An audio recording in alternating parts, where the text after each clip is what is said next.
Welcome back to the Deep Dive, everyone. It's awesome to have you back with us as we continue our exploration of oscillations. Last time we were talking all about that really interesting concept of parametric excitation. Parametric excitation, right. Yeah, that kind of surprising phenomenon where you can have a small rhythmic input, like a little push, that creates a really huge output in a system. And we even connected it to something as simple as just a child pumping their legs on a swing, to go higher and higher. Exactly. It's amazing how such a simple concept can pop up in all sorts of complex systems, huh? Yeah, it's everywhere. And we even touched on how ancient civilizations were unknowingly using this principle way before it even had a name. Totally. And then we delved into the incredibly meticulous work of Hayek Kamerlingh-Onnes.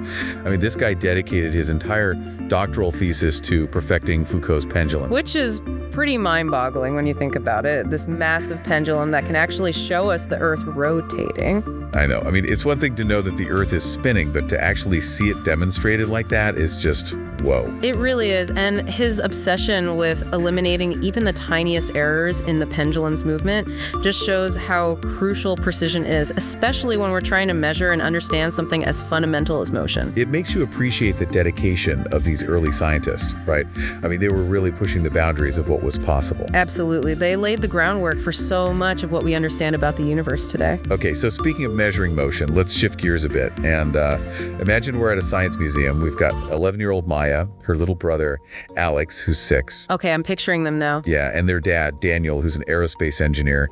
They're about to enter this really cool gallery all about rotation and the amazing ways we can track it. I can already see young Alex's eyes lighting up. Kids that age just love anything that spins, right? Oh, absolutely. So as they walk into the gallery, Alex makes a beeline straight for this display case. It's filled with all kinds of spinning objects. Yeah, I bet he's fascinated by all that movement. Totally. But he seems particularly mesmerized by this one contraption. It looks like a spinning top, nestled inside a series of rings. Have you ever seen one of those? Oh yeah, the classic gyroscope. It looks so simple, but it's actually a pretty amazing device. It's played a huge role in how we understand motion and navigation. I'll admit, those things always seemed a bit like magic to me. Like a spinning object that can seemingly defy gravity and stay upright no matter how you tilt it. But I never really understood how they actually worked. Well, you're in luck. It looks like Daniel's about to break it down for his kids. He explains that what they're looking at is called a gimbal-mounted mechanical gyroscope. Gimbal-mounted, okay. Yeah, and it's based on a principle that humans have understood for centuries. Basically, the faster a wheel spins, the more it resists any attempts to change its orientation. So it really wants to keep spinning on its axis no matter what. Ah, so that's the secret behind that gravity-defying act, is just trying to maintain its spin axis, right? Exactly. And this principle, we call it angular momentum, isn't just limited to these fancy gyroscopes that you see in museums. Daniel gives his kids an example they can relate to, riding a bicycle. Okay, I can see where this is going. The spinning wheels of a bike act as gyroscopes, which is part of what helps you stay balanced. Precisely. And the faster you go, the more stable you feel. Right? Yeah, that's always been one of my favorite things about riding a bike, the feeling of stability as you pick up speed. Well, that stability comes from the angular momentum of those spinning wheels. And just like with the bike, for centuries we've relied on these mechanical gyroscopes in everything from ships to airplanes. To keep them on course, right? Right, and eventually, even in spacecraft, they're everywhere. It's really amazing that something as simple as a spinning top could play such a huge role in helping us navigate the world. But I'm guessing there are some limitations to these mechanical gyroscopes. You're right to be skeptical. As groundbreaking as they were, they do have some drawbacks. Things like friction in the bearings, which can cause them to lose speed over time. And all those spinning parts, well, they're prone to wear and tear. That makes sense. So what happens then? This leads to something called drift, where the gyroscope's axis slowly shifts over time, making it less accurate for long-term navigation. So not ideal for, say, guiding a spacecraft across the solar system where precision is absolutely critical. Exactly. You need something much more reliable for that. So we kind of hit a wall with those mechanical gyroscopes. I mean, friction and wear and tear just weren't going to cut it for the kind of precise long-term navigation we need, especially when we're talking about venturing out into space. So what happened next? Did somebody come up with a better way to measure rotation? Well, like often happens with, science and technology, a totally different approach came along. Turns out you don't need any spinning parts at all to measure rotation. You can do it with light. Light? Whoa, that's a big jump from like spinning tops and bicycle wheels. How did anyone even think to use light for that? It all goes back to this experiment in the early 1900s by a physicist named George Sagyak. And he was trying to detect the motion of the Earth through the ether. Yeah, oh yeah, I remember learning about that. It was this like hypothetical medium that they thought carried light waves, right? Right. But it turned out to be a dead end for physics, didn't it? Yeah, it did. But it did lead to some other interesting discoveries. Okay, so what did this Sagyak guy find? Well, picture this. A circular racetrack, right, with two runners, and they start at the same point, but they're going to run in opposite directions. Okay, got it. Two runners, a circular track going in opposite directions. Now, if that racetrack is stationary, they'll both cross the finish line at the same time, right? Makes sense. But what if you start spinning the racetrack while they're running? Oh, okay. So now it's like those runners are on like a giant spinning carousel or something. Exactly. And because the racetrack is moving, the runner going in the same direction as that spin, they're going to have a slightly longer distance to cover compared to the runner going against the spin. Right. So they won't finish at the same time anymore. Exactly. And the difference in their arrival times, well, that tells you how fast the racetrack is spinning. It's all about relative motion. That's pretty clever. But I still don't see how this connects to light and gyroscopes. Well, imagine you replace those runners with beams of light. Beams of light, okay. And the racetrack is now a path that's formed by mirrors. That's essentially what a ring laser gyroscope is.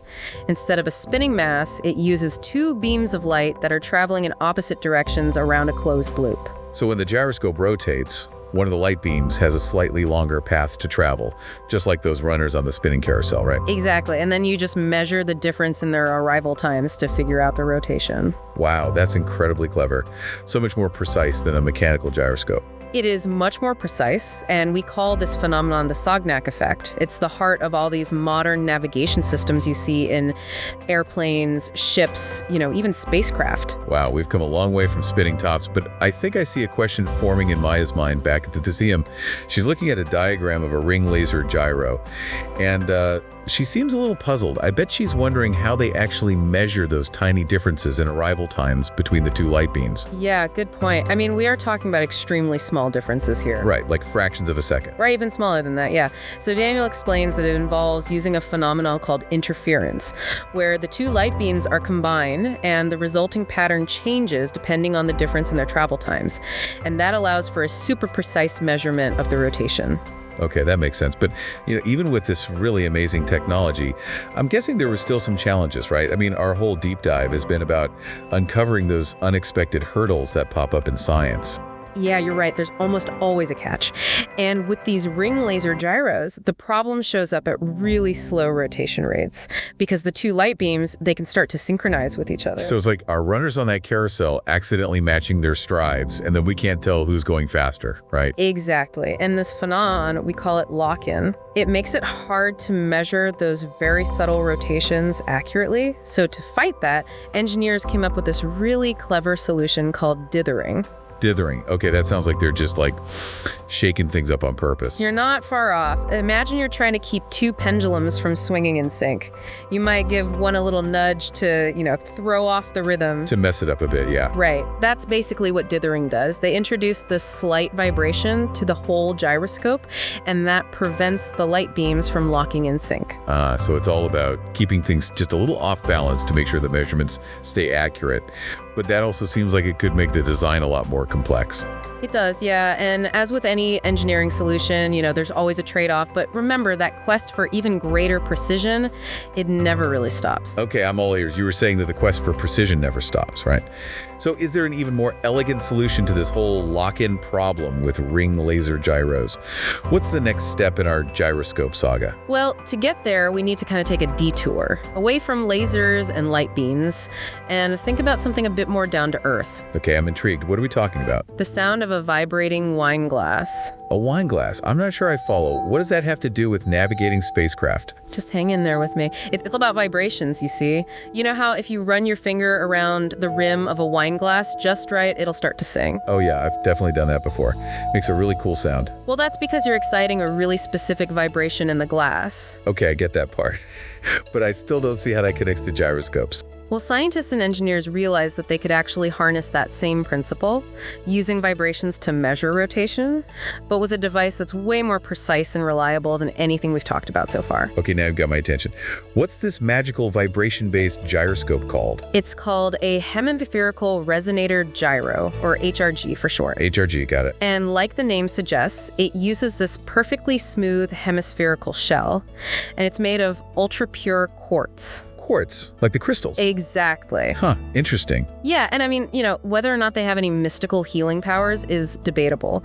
But what's definitely not debatable is that quartz crystals have some really amazing properties. Okay, so what's so special about quartz? Well, they can vibrate at incredibly precise frequencies, for one thing, and they're super stable, even in the harsh environment of space. So we've got this quartz hemisphere. It's vibrating in space. How does that help us figure out which way a spacecraft is pointing? Think back to our analogy of the runners on the spinning carousel. Remember that? Yeah, I remember those runners. So in an HRG, the vibrations in the quartz hemisphere, they create this pattern of standing waves. You can picture it like 8 invisible dancers all moving in this perfectly synchronized pattern across the surface of the hemisphere. Whoa, 8 invisible dancers. Now that's an image. Okay, so how does this delicate dance of vibrations actually help with navigation? Well, when the spacecraft rotates, it's like the floor beneath those dancers is moving, and that movement causes a tiny but measurable shift in the pattern of those standing waves. So by measuring those shifts, the HRG can tell which way the spacecraft is rotating. That's pretty amazing. In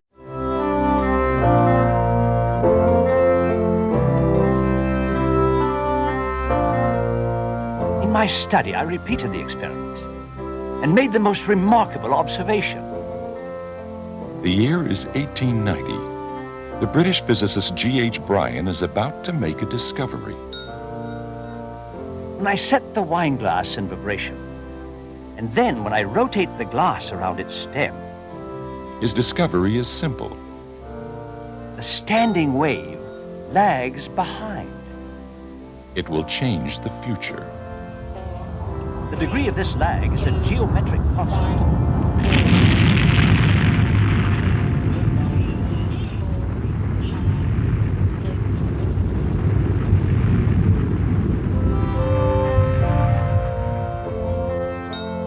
Bryan has discovered a simple yet fascinating physical principle, one that eventually leads to the development of an instrument for sensing rotation, a gyro. But we'll let him explain his discovery himself. When I set the glass in vibration, I say, when I strike the glass vibrates like this. Of course, the motion is exaggerated and slowed here. You see, there are 4 points around the rim of the glass that are moving the most. These are called antinodes. Now, we will put a point of reference on the rim of the glass and set the rim in motion again. Now, we will rotate the glass around its stem, and you will see what I have discovered. You see, when the glass rotates, the vibration pattern also rotates, but not as much as the glass does. It lags behind. Let me show you again, but with less exaggerated motion. Remarkable. And the degree of this lag is always the same. Always the same exactly. Bryan has discovered a remarkably simple and extremely accurate way of sensing and measuring rotation. He has discovered the basis for a very simple, highly accurate gyro. This simple physical phenomenon is the basis for today's state-of-the-art gyro, Delco's hemispherical resonator gyro, the HRG. Here is the resonator for one kind of Delco HRG. It looks a little like a wine glass, doesn't it? Delco's HRG. Simple, rugged, extremely accurate. It is, and it's super precise. But you might be wondering how you keep those vibrations going in the quartz hemisphere, right? Especially in the vacuum of space. Wouldn't they just fade away quickly? Yeah, that's a good question. I mean, in a vacuum, there's nothing for those sound waves to travel through, right? Right, but that's where our friend parametric excitation comes back into play. Remember how a child on a swing can keep swinging by pumping their legs at just the right moment? Yeah, so are you saying someone's out there in space, like giving these quartz hemispheres a little push every now and then? Not quite, but it's a similar principle. By applying this tiny but rhythmic force to the hemisphere at a specific frequency, you can keep those vibrations going indefinitely. It's like giving those invisible dancers a little nudge to keep them moving in sync. So we've gone from spinning tops to light beams to vibrating quartz crystals. That's quite the journey. It is, right? From simple mechanics to harnessing the power of light and sound. But what makes this HRG so special? What makes it a game changer? Well, one big thing is that it doesn't have any moving parts. Oh, I see. Yeah, so it's extremely reliable and resistant to wear and tear, unlike those modern mechanical gyroscopes. And this is super important for long space missions, where you can't just like swap out parts if something breaks. That makes a lot of sense. And look, it seems Maya's putting it all together back at the museum. She's pointing at a model of the Cassini spacecraft. She's probably remembering that Cassini used these very same HRGs to navigate all the way to Saturn. Cassini, wasn't that the mission that sent back all those incredible close-ups of Saturn's rings? And it even landed a probe on Titan, right? That's right, and without those super precise and reliable HRGs, none of that would have been possible. Think about it. To get those amazing images, the spacecraft had to hold perfectly still while its cameras were taking pictures. And during that Huygens probe's descent through Titan's atmosphere, even a tiny error in navigation could have meant disaster. Wow, that really puts things in perspective. It's incredible to think that this seemingly simple concept of vibrations could have such a huge impact on our exploration of the solar system. It really shows how these seemingly simple things, like a child on a swing, can lead to some of the most extraordinary technologies, and how understanding those basic principles can unlock some of the biggest secrets of the universe. Well said.